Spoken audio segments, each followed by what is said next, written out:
Добрий день, я вітаю всіх, хто приєднався. Hello everyone who has joined us. This is Ukraine Media Center at Ukraine Forum, and right now I would like to introduce Damien Magrou, our next speaker of the International Legion. Hello. And Damien, we all know about the role that the International Legion is playing in this liberation war right now. So I would like to start the discussion with the losses that unfortunately are happening. We have recently heard about the Brazilian members dying here. Thank you for being here. My third such press conference on behalf of the International Legion. We made public last week that we have had 3 more killed in action in the International Legion. Once again, I repeat, as I said before, on previous occasions we've made public 4 names. And I said back then that these are not exhaustive. The names that we make public are never all of the casualties that we have, unfortunately, for a variety of different reasons. Sometimes we're not able to make those public. But we made public 3 more names last week, 2 Brazilians, 1 man, 1 woman, and 1 more French casualty. We've had a lot of questions from foreign media regarding those casualties. I'd just therefore like to say a couple of words and make a few things clear. First of all 3 of these names that we've made public are heroes who died in combat. They were all killed in connection with Russian artillery strikes in various moments. The 2 Brazilians, Douglas and Talita, lost their lives during a fire that took place in a location that our fighters were using, and the fire also came about as a result of an artillery strike. Douglas tried to save Talita from the fire. Unfortunately, he perished himself, and Talita was able to leave the house that was on fire. Unfortunately, she had already inhaled too much exhaust and gases and died as a result of these gases. I want to make clear that all of them died with honor. We are eternally grateful for their ultimate sacrifice, and I think I can talk not only on behalf of the International Legion, but also on behalf of the entire Ukrainian people, that our thoughts and prayers go out to their families, and we are, of course, eternally grateful and will cherish their memory. We are currently in the process of repatriating the remains of these 3 legionnaires. I'd like to ask the press, and we've made a statement about this last week as well, I'd like to ask the press to respect the private lives of the families of the fallen. We've had a number of problems in this regard with the previous names that we made public, and already now with the names of Douglas and Talita. Their families have been at times harassed by members of the press in their home countries. I do understand that these members of the press are not represented today, but nevertheless, collegially, I would ask the entire press corps to treat the family's private life with respect.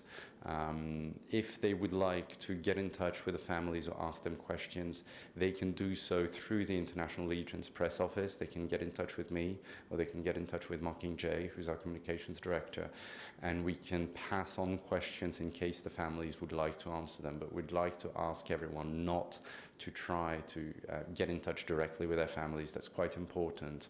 We've had some really negative experiences with this in the past few weeks. We'd be very thankful if the press could respect that. I'll move on to the more a different topic that we need to talk about once again, and it's the topic of legionnaires that are in captivity, that are prisoners of war. And there is one such name that we've made public before. I'll repeat it. His name is Andrew Hill. He is a legionnaire that was captured on the southern front near Mykolaiv at the beginning of May, so it's starting to be 2.5 months now. Since the Russian side released videos with him, latest in the end of May, we have not had any news regarding Andrew Hill, his whereabouts or his welfare, except that last week, and this is what I'd like to comment on right now, there was an announcement that was made last week by the so-called prosecutor's office of the so-called DNR that Andrew Hill, as well as another British individual called Dylan Healy, would be put on trial, I think it's safe to say on sham trial, in the so-called courts of the so-called Republic. I think everyone understands that the prospects for them to get a fair trial with an impartial court are non-existent. I'd like to repeat that Andrew Hill is a prisoner of war. He's a lawful combatant under Article 4 of the Third Geneva Convention. He has a contract with the Ukrainian Armed Forces and is protected by the Geneva Conventions. Therefore, to prosecute him criminally for his participation in the hostilities is a grave violation of the Geneva Conventions. He enjoys immunity as a lawful combatant for his actions as part of the hostilities, and we would call for his immediate release or exchange within a prisoner exchange. I'll say a couple of words as well about Dylan Healy, who is not a legionnaire. In fact, from the information that I have, he is not a military personnel at all. He's indeed, as I've been told, a civilian volunteer that was helping with evacuations of civilians in the Zaporozhye region. And this person, Dylan Healy, has absolutely no link to the hostilities, and he should be released as a civilian. In both of these cases, we notice, of course, that the Russian side and their proxies are continuing their unlawful criminal persecutions of internationals who are in Ukraine for whatever reason. And this is true for our legionnaires, and as we see, it's true also for other types of volunteers who come to Ukraine to help either in a civilian capacity or in other capacities.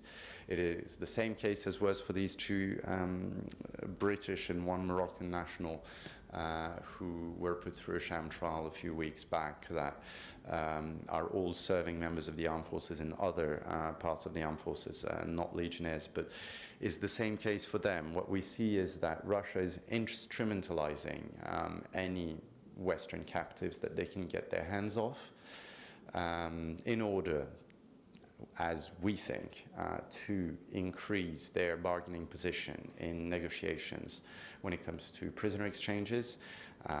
We still very much hope that the death sentences that were handed down to the three nationals 2 weeks ago in the so-called DNR will not be carried through. Our hope is that the sham trials and the death sentences that were handed down are a way for the Russian sides to increase the bargaining value of these prisoners in the ongoing negotiations for prisoner exchanges. Unfortunately, there has been communications from the so-called DNRs, officials of the so-called DNR, to the effect that they were intending to carry out the sentences. I very much hope that's not the case, and what we're seeing is just posturing in the context of ongoing negotiations. In fact, it's following a pattern of Russia using all these, as I was trying to say before, using any Western captives they get their hands on for the purposes of disinformation, propaganda, as well as increasing their bargaining positions in negotiations. I'll say a couple of words as well about the two American prisoners of war who are currently held by Russia, who were, by the way, captured near Kharkov, but whom we understand the Russian side is planning, once again, to put on sham trials in the so-called DNR, which does raise some geographical questions. So, for example, how do captives who've been taken prisoner in a region of Ukraine that is only bordering to the territory of Russia itself end up geographically on the territory of the so-called DNR?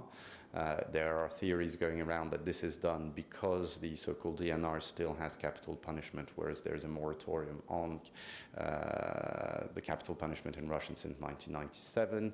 I think that sounds like a plausible explanation, but in any case, it is a great worry for us to see that example after example comes up of these types of instrumentalization of captives who really are being caught in the crossfires in this entire situation. So I'll just finish on this topic by repeating my usual calls on the Russian authorities and their proxies to treat all of these captives as prisoners of war, as they're entitled to under the Geneva Convention, as well as giving access to them to the International Committee of the Red Cross, as they're under an obligation to do under Article 126 of the Third Geneva Convention.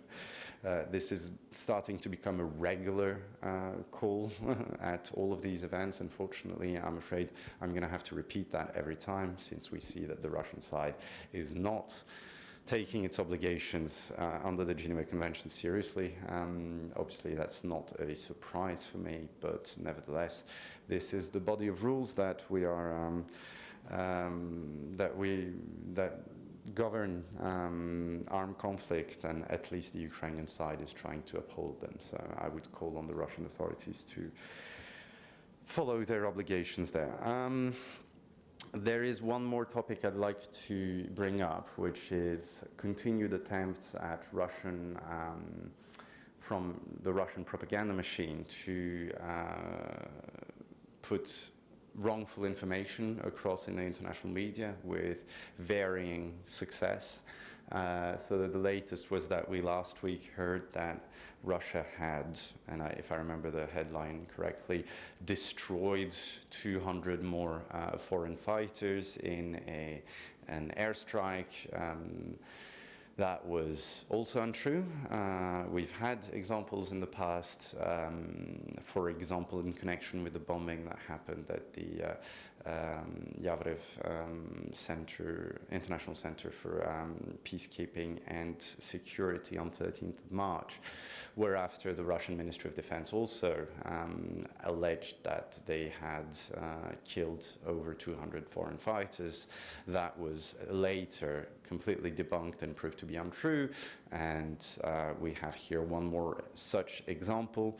I would like to encourage members of the press, before reporting with such information, even when the sources are official Russian authorities, I would very much encourage members of the press to get in touch with our press office to verify such information, at which point we will be happy to deny, as in this case, if the information is untrue. I think it's a recurrent theme that some members of the foreign press, and especially the Western press, unfortunately fall victim to these types of disinformation coming from the Russian General Staff or from the Russian Ministry of Defense, and uncritically publish information which is entirely untrue. So I would very much like to ask members of the Foreign Press Corps to try and work with us on filtering the information coming from official Russian sources, because some of it, quite often, unfortunately, is untrue, and this was the case for this announcement last week. I've got a couple more points, and then I'll open for questions from the room. We are. I try to repeat this every time. We are entering a phase of the war where our disadvantage to the Russian forces in terms of heavy weaponry and artillery is still very much being felt. I am glad to report that I have seen firsthand, I have seen firsthand the reports of the work of the latest HIMARS systems that have been working for a couple of weeks in the areas of operations. I won't say where.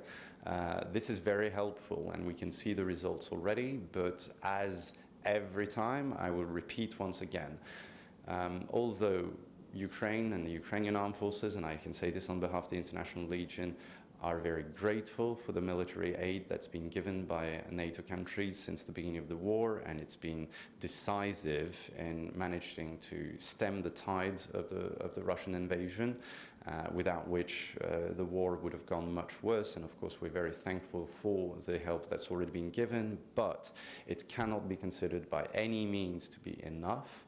We are still outnumbered roughly 8-1 in terms of heavy artillery. I could cite the other statistics, but I think you're familiar with them.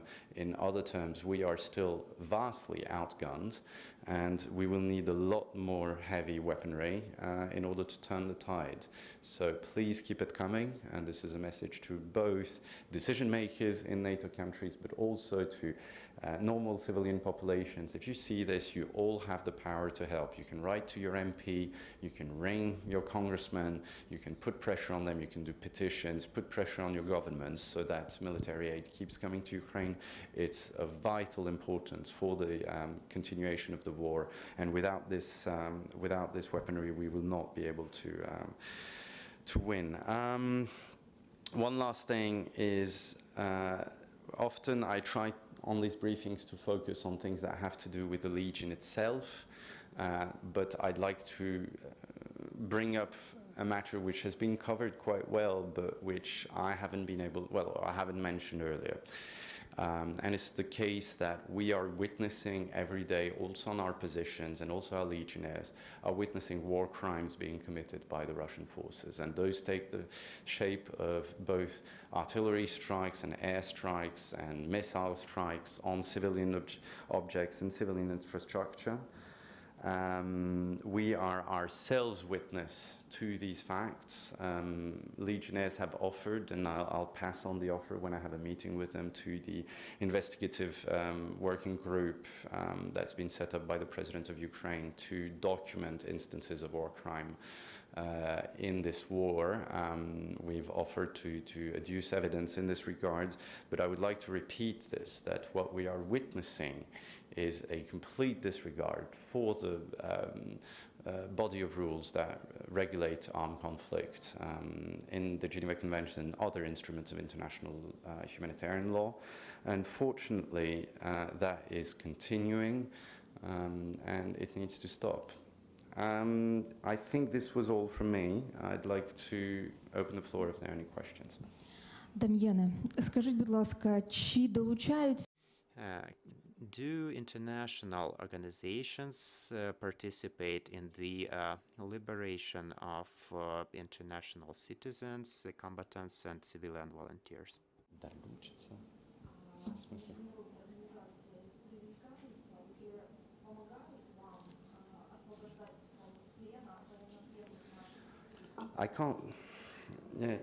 I can't comment on ongoing negotiations as to prisoner exchanges. We heard the President of Ukraine during an interview, if I'm not mistaken, at the beginning of last week, saying that everything is being done to free the 2 Americans that are in captivity at the moment.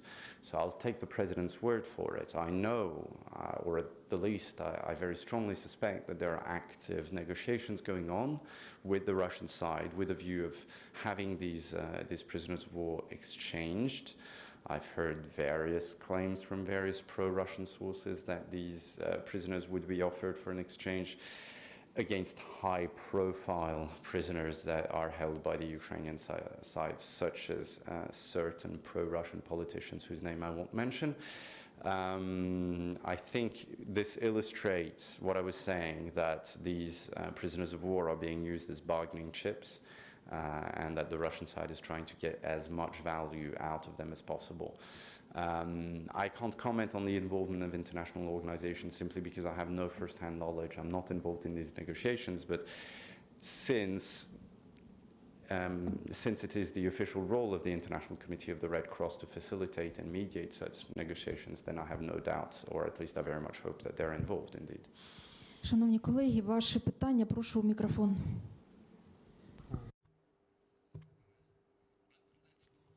Taiwanese people who on the front line and how the situation right now. And the information I have is that no one from the mainland China had joined. Is that they kind of got permission or they have any other reason? Unfortunately, we can't talk about numbers. We're not allowed to disclose numbers, but I can confirm we have Taiwanese volunteers. I can confirm also that we have had Chinese volunteers. I'm not sure if they're still in the Legion. I'd have to check.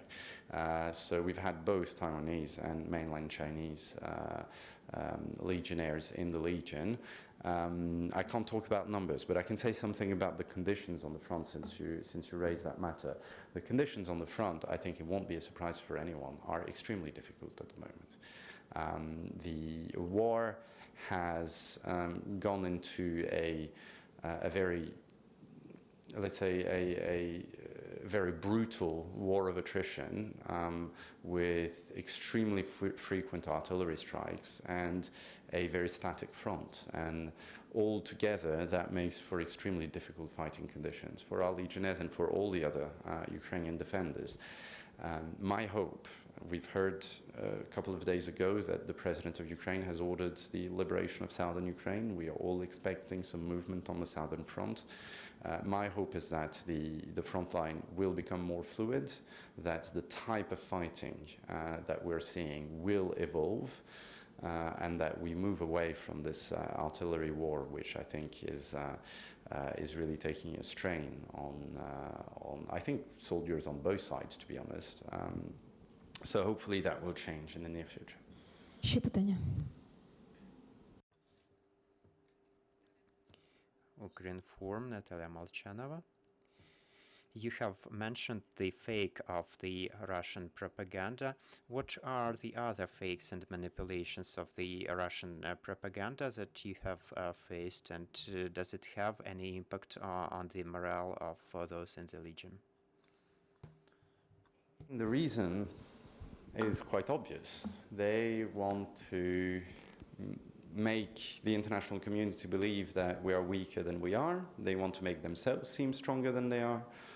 They want to affect negatively morale in the Ukrainian army. I think the reasons are pretty obvious. Whether it has had an effect, unfortunately, I think it has.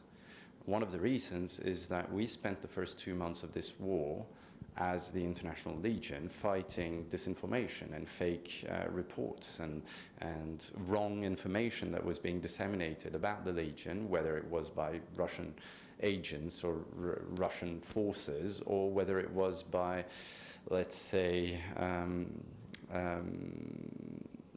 former legionnaires or people who were even impersonating legionnaires, running their mouth completely creatively. In both cases, whether it's malign action by the Russian side or whether it's individual actors, this information hurts us for our recruitment, it hurts us for our reputation, it hurts us for our fundraising efforts.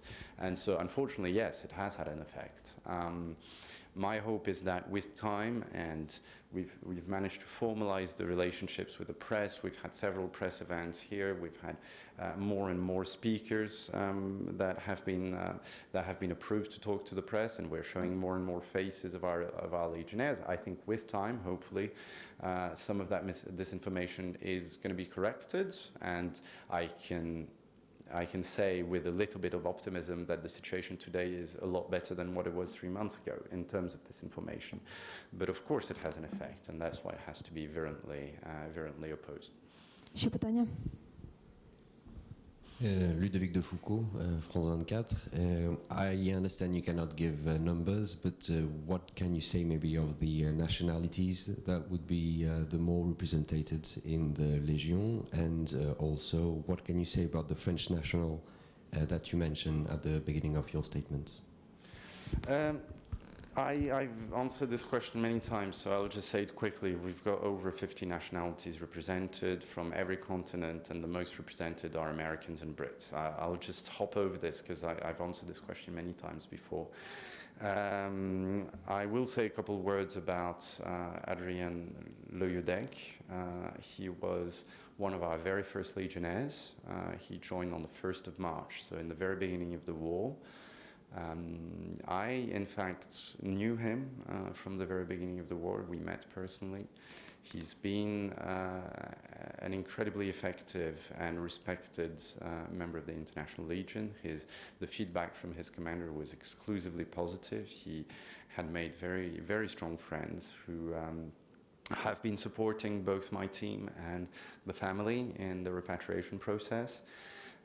His remains are currently en route to France, where hopefully they will arrive in the coming days. It's been like every single such case. It's always difficult. I want to say a particular thank you to his mother Maud, with whom I've talked several times, for her support for the Legion and for the very good communication we've had since his death.